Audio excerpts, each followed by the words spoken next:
Olá pessoal, gostaria de agradecer aos que estão se inscrevendo em nosso canal. Muitíssimo obrigado, é uma ajuda realmente muito importante. E aproveito para pedir aos que ainda não se inscreveram que o façam no YouTube e compartilhem o máximo que puderem. De quem é a culpa? Quando a Rússia invadiu a Ucrânia no início do ano, na visão dos ucranianos, os russos estavam dando um golpe impiedoso, pois tentavam tomar o poder de uma nação livre e soberana. Mas, quando os ucranianos, heroicamente, começaram a reconquistar as suas cidades invadidas, foram os russos que passaram a dizer que os ucranianos estavam dando um golpe neles, porque do ponto de vista da Rússia, os planos de tomada de poder sem dificuldades estavam sendo frustrados. Entendeu? Só depende do ponto de vista. Para os ucranianos, os russos são golpistas e para os russos, os ucranianos também são golpistas porque impediram suas iniciativas. Mas golpe dá àquele que não respeita um conjunto de leis em vigor numa nação. O Tribunal de Contas da União, como disse o ministro Augusto Nardes, identificou irregularidades de mais de 340 bilhões de reais no final do governo Dilma, sem falar do descontrole inflacionário e os mais de 14 milhões de desempregados. Por causa das trapalhadas e pedaladas fiscais, ela perdeu o mandato. Mas o chororô aconteceu e, na versão dela e de todos do partido, houve um golpe dado pelo presidente Temer. Ela jamais admitiu que fez besteiras e o ex-presidente contesta até hoje qualquer acusação golpista.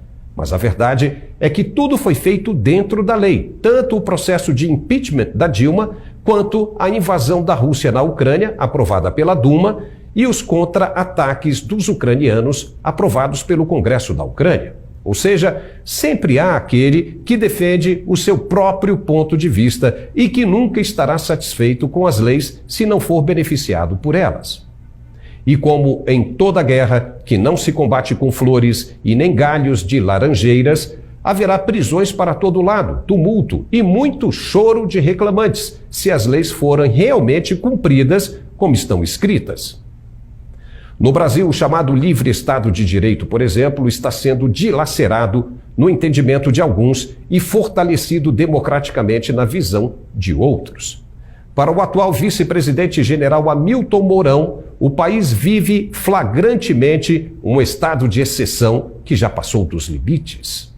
O que eu considero muito claramente é que o árbitro desse jogo, o Tribunal Eleitoral, ele foi parcial ao longo desse jogo. Isso é que eu considero. Ok, já entendemos, mas ainda existem os outros flagrantes de desrespeito das leis que parecem existir para uns e não para outros. Onde está escrito que as leis não são para todos? Se fosse diferente, haveria uma menção relacionada à isenção de determinadas categorias na Constituição? Por exemplo, deveria estar escrito em algum lugar que as leis não atingem determinados poderes? Caso contrário, os parlamentares devem acrescentar esse trecho na Carta Magna o mais rápido possível, porque do jeito que entendemos, ninguém está acima dela.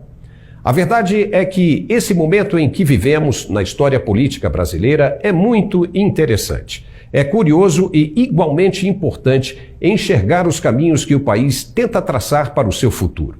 Estamos vendo uma disputa avassaladora de poderes. E quem vai vencer? Na quarta-feira, o presidente do TSE indeferiu a denúncia apresentada pelo Partido Liberal, cientificamente fundamentada, de que algumas máquinas apresentaram problemas de mau funcionamento.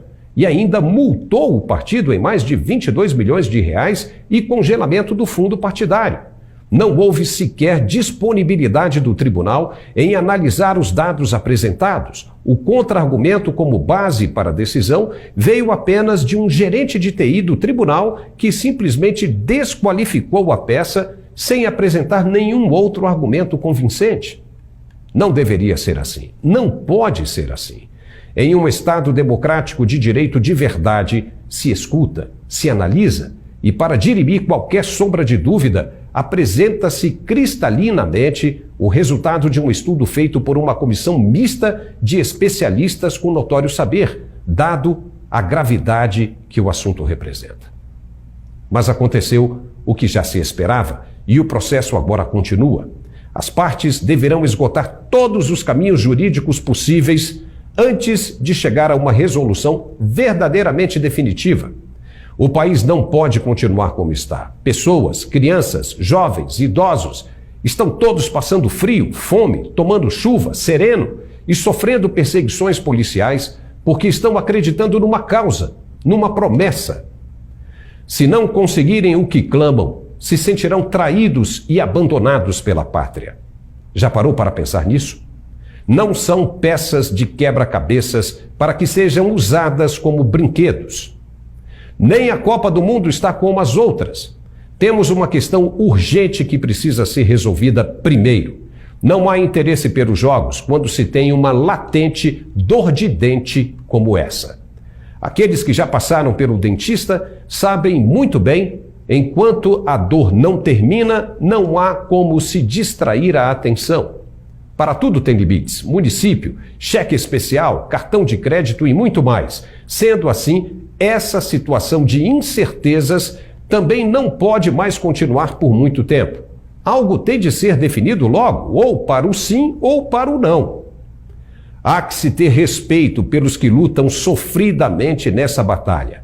Olhem para eles e acabem logo com isso, para que todos possam retornar à normalidade de suas vidas e não serem mais chamados de golpistas. Mas afinal, quem é o golpista?